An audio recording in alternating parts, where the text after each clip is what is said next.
मैं तो दिल्ली में रहता हूँ और रेडियो फीजी बहुत रेडियो फीजी रोज सुनता हूँ. रेडियो फीजी 2 देश की धड़कन. Good evening, Fiji. In this bulletin, USP acting VC clarifies comments to media. FBC denies making allegations against politicians, and landowners receive over $25,000 in rent. From the studios of FBC Suva, Jackie Spate. The University of the South Pacific acting Vice-Chancellor Professor Derek Armstrong has clarified that he did not tell people to resign if they were uncomfortable working with him. This comes as there have been reports suggesting that Armstrong asked staff at USP to resign. Professor Armstrong clarifies that he said that in this difficult time, if people felt that they did not want to be part of the senior management team, he would understand. Meanwhile, USP staff representative Elizabeth Fong says they are happy to work to continue the operations of the university. Fong says the issue for many of the staff was the process used to appoint Armstrong as acting Vice-Chancellor. The general reaction has been some dissatisfaction with that, mainly with the way in which that appointment was made. And I think the staff are pleased that Council will be meeting on Wednesday, and hopefully by then we will get some clarity as to where we are going. It's rather unsettling for many because of the process or lack of processes that have been in place. Fijian Broadcasting Corporation Chief Executive Riaz Said Qayyum says the FBC did not make any allegations against anyone. This follows the release of an audio recording and a statutory declaration of Feral Khan, who claims to be the administrator of anti-government Facebook page Fiji Exposed Forum. National Federation Party leader Professor Biman Prasad last night released a statement saying Said Qayyum would face legal action for false allegations against the NFP. The FBC CEO clarifies, however, that the claims are coming from Feral Khan. Not by us, by Mr. Khan, and the details of which are with the police. And it is up to the people who he's made allegations against to respond to that, or to take legal action against the person who's made the allegations. Meanwhile, the Fijian Elections Office has refuted claims that an individual hacked its result management system used in the 2014 and 2018 general election. Purported administrator of Fiji Exposed Forum Feral Khan alleges he hacked into the FEO's NADRA database. However, the FEO has assured that the system was developed by Daytech in Fiji and is completely offline, meaning it does not have any connections to the internet or any network.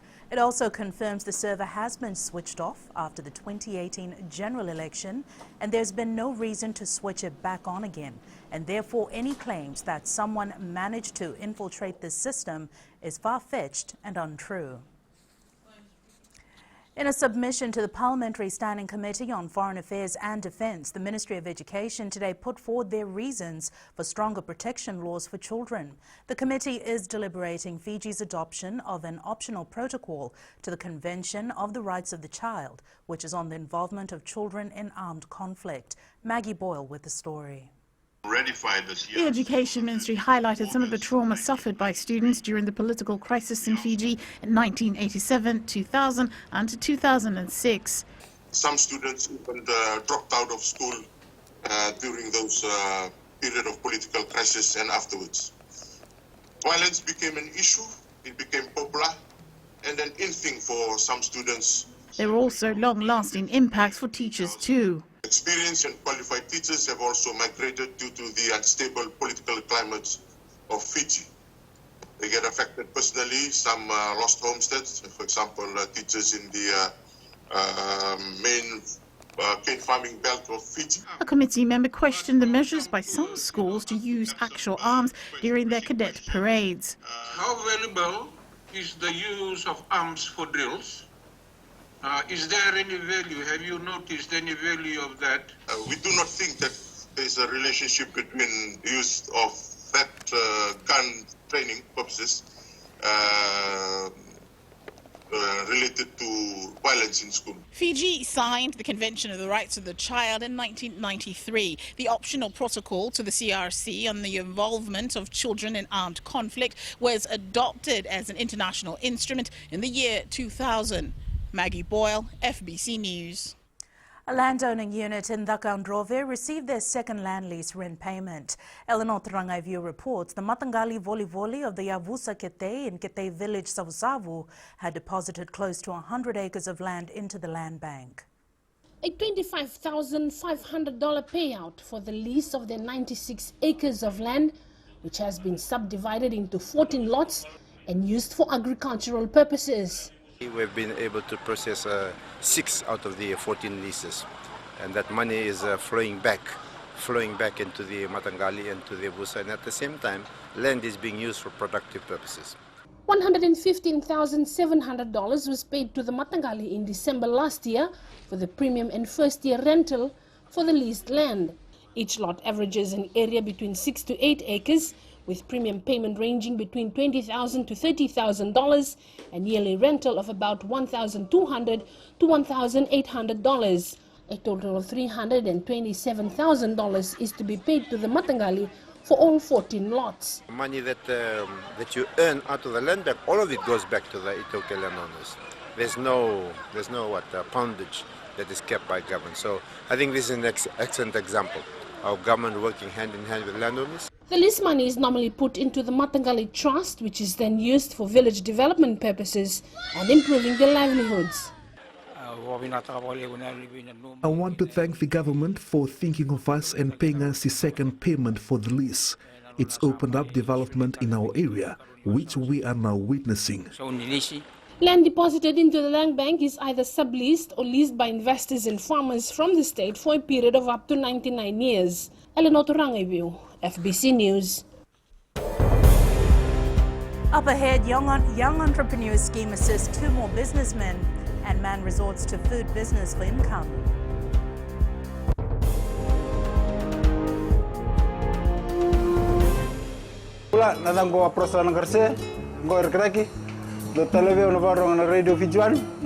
Radio Fiji 1 Nandomo Iviti.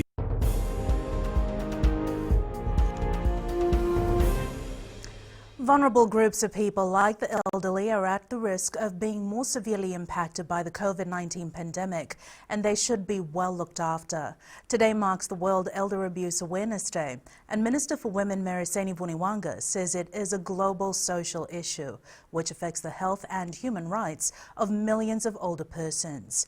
Researchers have confirmed the abusers are often children or other family members, and most cases are reported in at-home settings. Meanwhile, the Human Rights and Anti-Discrimination Commission reiterates that older persons in our society are equal in dignity and rights and deserve to live a life free of abuse. Director Ashwin Raj says lockdowns, physical distancing and limitations to our rights and freedoms during these extraordinary times should not be used as an excuse to neglect and ill-treat older persons. He says they must have access to health services, water, sanitation facilities and humanitarian support. The Young Entrepreneurship Scheme has assisted 8 recipients to date with grant funding worth $129,000. While signing 2 new entrepreneurs today, Minister for Commerce and Trade Fayaz Koya said the income turnover generated by the 8 Fijians ranges from $12,000 to $150,000. Sanyani Boiler reports. The 8 entrepreneurs have helped many Fijians. Previous recipients have successfully created employment for 21 Fijians collectively, either on a casual or a full-time basis, and supporting the livelihood of about 50 dependents. The ministry today signed another 2 recipients. Mr. Wahid is a young entrepreneur who started his business when he was just 15 years old, and through years he's being awarded $12,000 to establish Fiji's first health app. The second successful entrepreneur is Mr. James Dolata, 32, who's also been awarded the YES grant of $30,000. ANZ Chief Executive Sod Minam says this is good news amidst the pandemic. From an economy point of view, that is great. from a what do you call, in terms of the SME sector and the new people who are coming into businesses, that's also very, very promising. We have managed to accomplish and revolutionizing the digitalizing health information and better Fiji's health sector. I appreciate being awarded this grant that will go towards gaining CrossFit affiliation, which will bring with it international accreditation of my gym. The YES program was launched in 2018, aiming to provide immediate assistance in the form of grants to young and budding entrepreneurs with innovative and bankable ideas and projects. Sainia Nimboila, FBC News. A father who was recently forced to close his business in Nandi due to the impact of the pandemic has taken a positive stance to beating the problem in order to provide for his family. Inoke Ravudha, a former handicraft seller for 17 years in Nandi town, is now selling food in Voto level, which he describes has not been easy. Felipe Naikaso has more. For more than 2 months now, Inoke Ravudha has been selling here, and according to the 40-year-old, if it's a good day, he could make at least $20. I spoke with my wife about selling food so that we could earn money to buy at least the basic food items for my family. However, sometimes we don't make enough and it's a loss for us, but we have to do something. At 4 a.m., Ravudha and his wife are up preparing, and by 10, the humble setup is ready, with the hope that business goes well. We are also renting, so at times whatever we make from here goes towards our rent, but it's also good that our landlord has been very understanding. He has also thanked the Megastore Hardware for the generous help. They asked me and I thought, okay, yeah, no problem. I'm here to help you guys. Like, I don't want anything, no rent, nothing. Right? You can sell whatever you want in front of my shop. The hardware store is also calling on other businesses to assist people in new ventures to generate income during these trying times. Felipe Naikaso, FBC News. Bollywood has been rocked by the death of Sushant Singh Rajput, a rising star who was fondly known in Fiji as Manav for his role in the TV series Pavitra Rishta. He was found dead at his home, with local media reporting that the actor committed suicide. And Whitney joins you now with business. Thanks, Jackie. Coming up in business tonight, teething issues with my FNPF app due to registration influx. And in growing Fiji, fish delivery costly for PEFCO. Stay with us.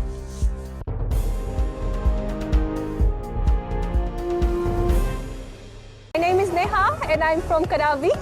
And Mirchi FM, it's hot. Mirchi FM, it's hot.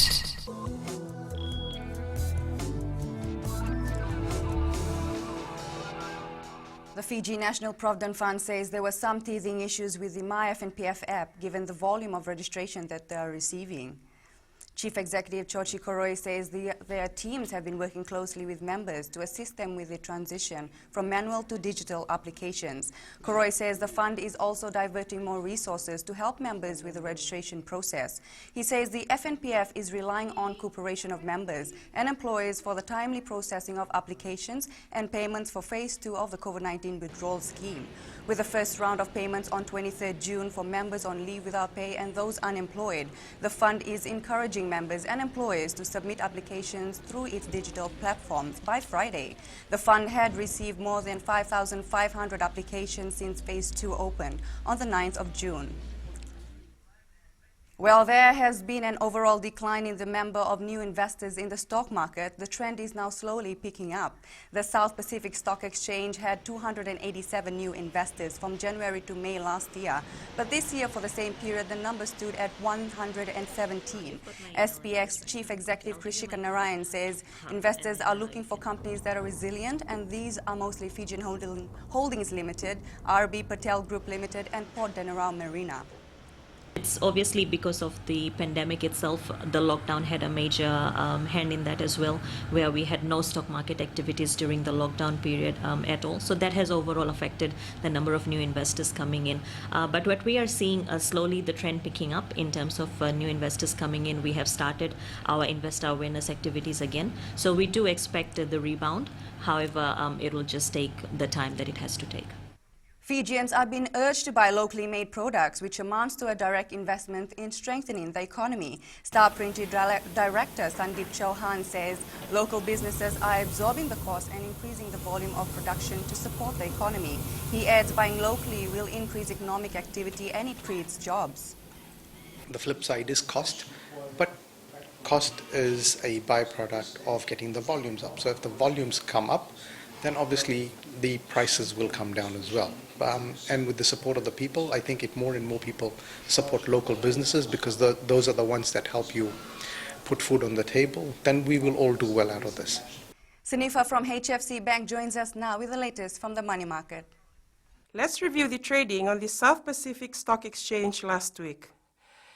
Last week saw major swings on the global stock markets, and here at home about 31,000 shares were traded, amounting to more than $57,900.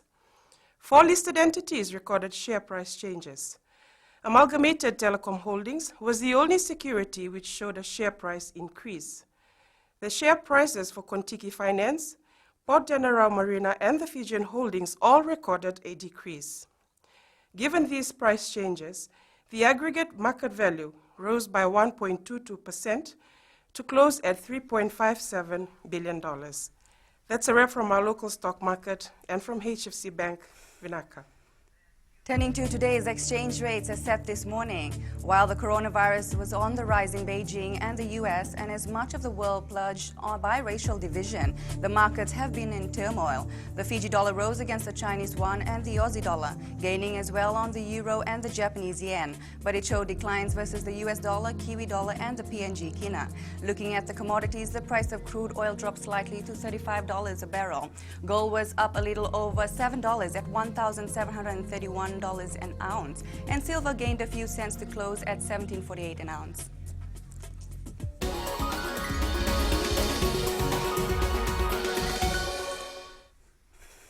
Most fishing vessels that supply fish for the Pacific Fishing Company at Ovalau prefer to offload at the Suva Wharf. This had been a long-standing challenge for the company, which spends a lot of money to then deliver the fish to Levuka. Company Chair Iqbal Janif says they have their own wharf with a roll-on and roll-off ramp at the company's site. PEFCO has made submissions to relevant agencies to review this operational phase. A decision has yet to be made. Ports Fiji is is a commercial company, and they obviously make commercial decisions that suits them, but sometimes what suits them actually hits us economically.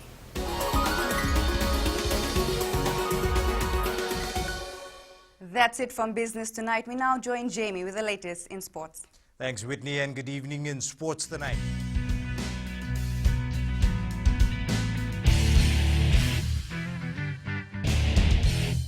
Bula, I'm Miri, I'm from Lotoka, and I love Gold FM because they play all my classic hits. Gold FM, only the classic hits.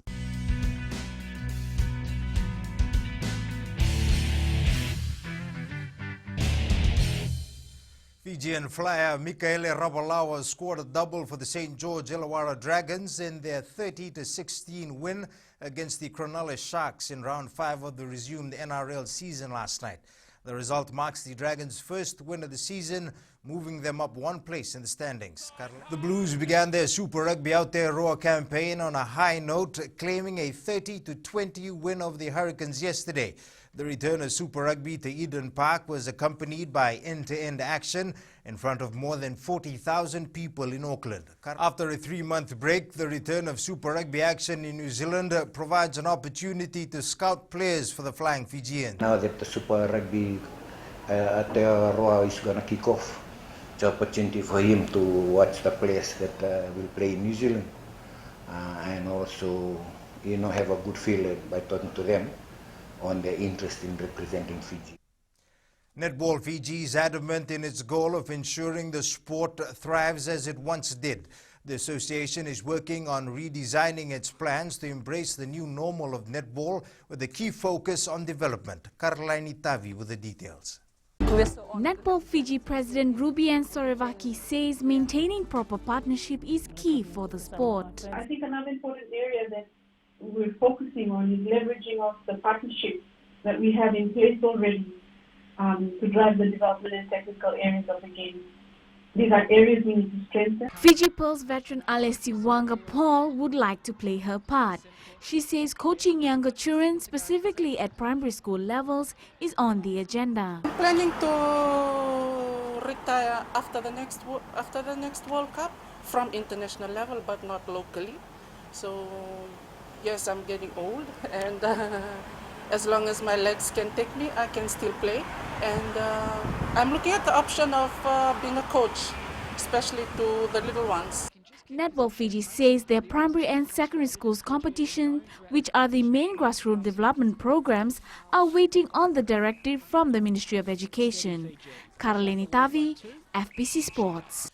Real Madrid recommenced their Spanish La Liga campaign by marking boss Zinedine Zidane's 200th game in charge with a 3-1 win over Eibar in unusual surroundings.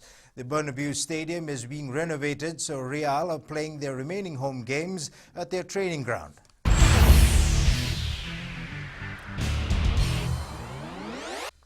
Now, play of the day, the AFL has returned and the Essendon Bombers have edged out the Sydney Swans in an arm wrestle.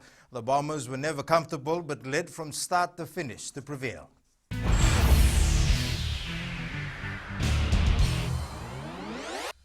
That's it from sports tonight. Coming up in new media, I'll look at the recently announced PlayStation 5 console. This and more after the break.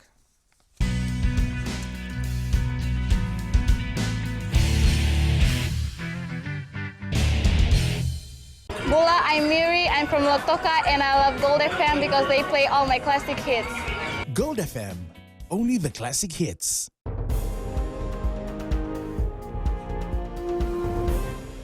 In new media tonight, Sony Corp has unveiled more than 24 titles for its upcoming PlayStation 5 console, including a sequel to its hit Spider-Man title and the latest Gran Turismo racer. This as it builds anticipation ahead of the planned year-end launch. And Angie joins us now with weather.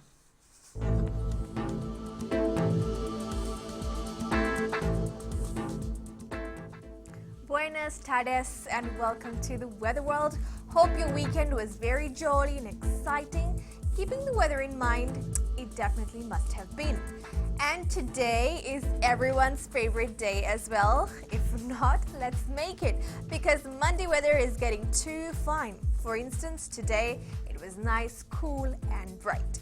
Let's quickly move on to see how bright were the other centers. In the west, it was bright with some warm sunshine. There is little uncertainty of showers that is lingering just on top. It may swing by later tonight to cool things off. Eastwards from Pakhabarisuva, warm but breezy. The evening will change its path to all showers. And up north, it became cloudier by afternoon. So basically, the remainder of the rain clouds will be visiting the northerners later tonight. At sea, it's calm as southeast winds will range from 15 to 20 knots, moderate to rough seas. Turning to the tides, low tide at 8:30 p.m. with high tide at 2:55 a.m. Sunrise will be at 6:35. For tomorrow, similar weather conditions as today will follow. Tomorrow's temps, Savu Savu will hit 28 degrees, the cooler spot if you're looking for one.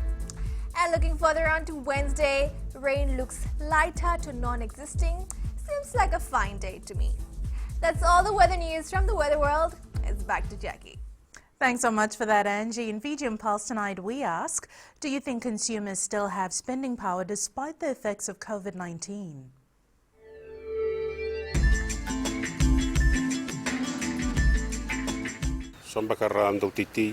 Well, some of these shoppers are using their savings to buy, and some might receive money from overseas to spend during the sale. Most people are still buying stuff during this pandemic, especially farmers, because they have money from selling their produce like crops and vegetables. Most people are going to shops and supermarkets, so that gives us a fair idea that they still have some money with them that's left. Well, I think I saw people still going around shopping, like last week weekend sale. Maybe they still have some little bit to spend.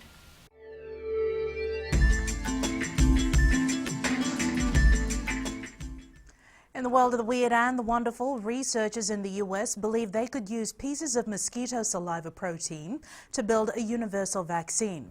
Recapping the main stories for tonight, USP acting VC clarifies comments to media.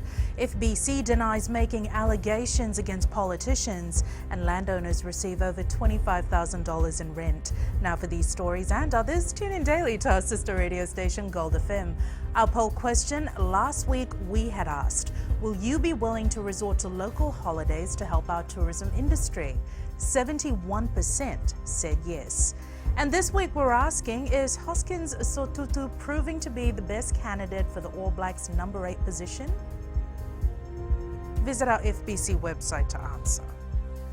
And our shot of the day, the picture was taken from on top of the Malau Hill with Raki Raki Town in the distance. And you can send us newsworthy pictures and videos on email fbcnews@fbc.com.fj. Share it with us on our FBC News Facebook page and our Twitter page at FBC_news. That's your news for tonight. Until tomorrow, from the team and I, stay safe. Good night.